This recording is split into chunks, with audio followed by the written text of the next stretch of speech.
পেশাদারিত্বের ঘাটতির কারণে senior staff nurse রেখা খাতুন ও পরিবেশ কর্মী নাসিমাকে সাময়িকভাবে তাদের চাকরি থেকে অব্যাহতি দেওয়া হয়েছে। কারণ কি? কারণ হলো ঘটনার দিন ২৭ মে ২০২৬ তারিখে ডিউটিকালীন সময়ে একজন অভিভাবকের অনুরোধে ওয়ার্ডের এসি ১ ঘন্টার জন্য সম্পূর্ণ বন্ধ রাখা এবং পরবর্তীতে নবজাতকের শারীরিক অবস্থার অবনতি ঘটলে কর্তব্যরত সিনিয়র স্টাফ নার্স রেখা খাতুন ও পরিবেশকর্মী নাসিমা কর্তৃক দ্রুত সাড়া না দেওয়া এবং পরিস্থিতি নিয়ন্ত্রণে পেশাদারিত্বের ঘাটতি পরিলক্ষিত হয়েছে। অ্যাকর্ডিংলি আদ্দিন হাসপাতাল তাদেরকে চাকরি থেকে সাময়িকভাবে সরিয়ে দিয়েছে এবং যেহেতু আইনের বিধান আছে একজনকে ফাইনালি সরাইতে গেলে তার কথাটা শুনতে হয়, এই জন্য সাময়িক পদক্ষেপ, তার সঙ্গে তার কথা শুনে ফাইনাল পদক্ষেপ, because this is in accordance with ল।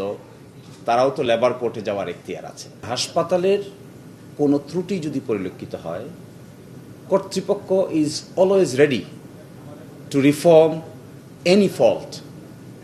এতে কোনোই ঘাটতি নাই, সিনসিয়ারিটিও ঘাটতি নাই। ইতোমধ্যে কর্তৃপক্ষ স্পেশাল ইন্সপেকশন টিম গঠন করে হাসপাতালের ভিতরে কোথাও কোনো ধরনের অভাব পরিলক্ষিত হলে ইনস্ট্যান্টলি তা ঠিক করার জন্য ইন্সপেকশন কার্যক্রম চলমান। শুধু এখানে না, সারা হাসপাতাল, সারা মেডিকেল কলেজে, অ্যান্ড উই আর রেডি। কিন্তু আমরা মনে করি স্বাস্থ্য মন্ত্রণালয়ের পক্ষ থেকে লাইসেন্স ক্যান্সেল করার জন্য যে নোটিশ পাঠিয়েছে, this is unlawful. They cannot send this type of notice. এটা we will fight legally. এবং যে ঘটনার কারণে স্বাস্থ্য মন্ত্রণালয়ের পক্ষ থেকে যে আইনের কথা বলা হয়েছে, সে আইন হলো the medical practice and private clinics and laboratories regulation ordinance 1982।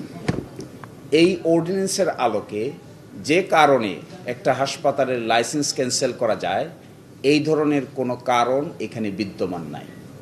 ফলে আমরা মনে করি স্বাস্থ্য মন্ত্রণালয়ের this notice is not in accordance with law. We will fight it before the court in accordance with the prevalent laws of the country. আপনারা সবসময় দেখে এসেছেন আইনজীবী একজনের পক্ষে বলে আরেকজনের বিপক্ষে বলে। This is the common understanding, but there are some exceptions in the international level as well.